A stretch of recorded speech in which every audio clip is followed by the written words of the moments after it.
The T-14 Armata next-generation battle tank has for years promised to revolutionize the armored warfare capabilities of the Russian army, and following its unveiling in 2015 the tank was reported to have entered mass production in August 2020, several years behind schedule. The T-14 is widely considered the most capable platform of its kind in the world, and depending on the definition may well be the world's only fourth-generation battle tank.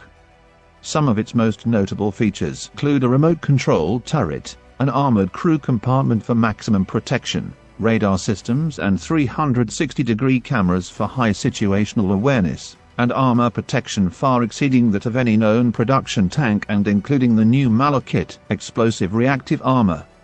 The T-14's 2A82-1M gun has an unrivaled rate of fire and was built to deploy vacuum-1 rounds an estimated 1,000 mm penetrative capacity, which has no near-peer rivals among other tanks in the world.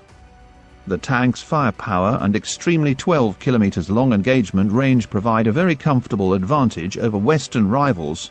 While the T-14 is extremely capable, delays to production and a focus on modernizing older tank classes such as the T-72 and T-90 ultimately meant that it was not available to participate in Russian military operations in Ukraine initiated on February 24.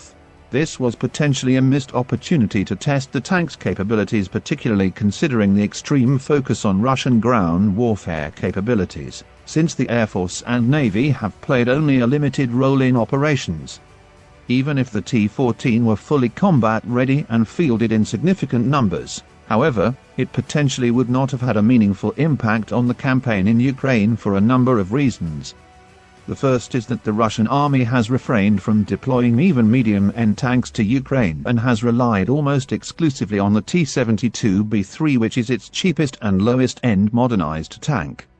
With Russia showing no intention of deploying its best armor to the theater, had the T-14 been in service it is unlikely it would have similarly not been deployed. Had the T-14 been available, and the Russian military chosen to deploy it, it may not have made any significant difference against Ukrainian armor, particularly if its less capable counterpart the T-90M had been deployed in its place. The Ukrainian army's lack of modern battle tanks left it reliant on obsolete T-64 and T-72A tanks from the 1970s, which not only lack modern sensors or any form of thermal sights, but also have extremely weak base armor and use obsolete BM-42 Mango Suvi-era rounds with just 450 mm penetration at 2000 m ranges against homogeneous armor. These rounds are totally incapable of penetrating any Russian tank's frontal armor, even the T-72B3, and would make the extremely heavily armored T-14 arguably overkill. The T-14's Vakuum-1 and other rounds would also arguably be wasted against such targets,